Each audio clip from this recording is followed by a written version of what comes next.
Back 19 minutes before 9 o'clock. There is a new ruling from the Federal Trade Commission designed to protect you from fraudulent debt collectors and scammers, scammers out there that demand immediate payment by prepaid debit card or wire transfer. And Tom Bartholomy with the Better Business Bureau is here today to tell us more about that and how we can protect ourselves against these low-life scammers. That's what I call them, Tom. Yeah, I mean, they really are, and they used to, back in the day, just want your credit card information, but credit card rules got a little bit tighter, and that it made it easier for consumers. If they paid that way, they could have it charged back off their account. Well, scammers don't like that. They like things that are as close to cash as possible, and they know they're not going to get cash, so how else can they make that happen?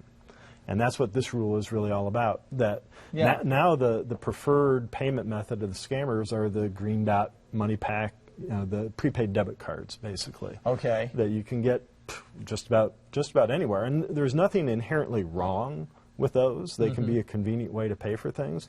But when you think about it, if somebody's calling you and is demanding payment right then and demanding payment with a prepaid debit card, it's like handing them cash. It's not retrievable. It's not recoverable. It's gone. Do any legitimate businesses do that, though? Do they call you up and demand cash or demand payment right away? Not a one. Not a one? Not a one. Now, if you're making the call, if you're online making a purchase, right, and you know who you're dealing with, that's one thing. You can use that prepaid debit card without much worry. But if somebody's calling you, whether they're posing as a debt collector, or whether they're saying that you've won a prize, or that they're the IRS and you owe them money, if they're initiating that call and they're demanding payment using that type of method, stay away. It's a scam. So in other words, if someone does call you like that, the best advice would be, a lot of people are fooled by it, but if they are legitimate, they're not going to mind if you hang up and say, I'm going to call you back, or call for a number that I have, say, on my bill or something. Is that the best way to handle that? Exactly. I mean, especially if they're posing as a debt collector, the first thing you should tell them is, yeah, I have a general recollection of that, but put it to me in writing. Show me the proof. Give me the documentation. By law, they have to do that. If it's a legitimate debt collector and they don't have that documentation to prove that that's a debt that you owe, step away. All right. All right. And so that's your first step right there, of just putting it back on them, and just tell them, if you give them just a little bit of knowledge of, I know what my rights are, I know what the law is, even if it's just a little tiny piece, they back right away.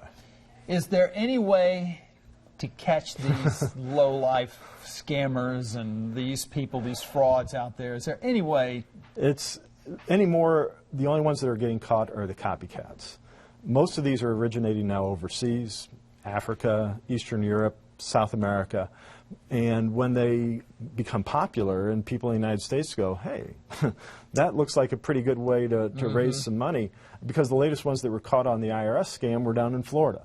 And we're going, Florida? How stupid can you be? Having money transferred to you within the country, postal inspectors and FBI pick up on that real quick. Okay. That's really the only way. I mean, most of these are coming from overseas, and it's just next to impossible to get them shut down. All right. Tom Bartholomy, Better Business Bureau, thank you so much. Check out the Better Business Bureau's website. They got lots of great information about how you can avoid scams, especially they're targeted at older people. I know a lot, and we gotta help protect them. That's Tom, the way to do it now. Thanks a lot. Sure. All right, 8:44 the time. Let's check in now with meteorologist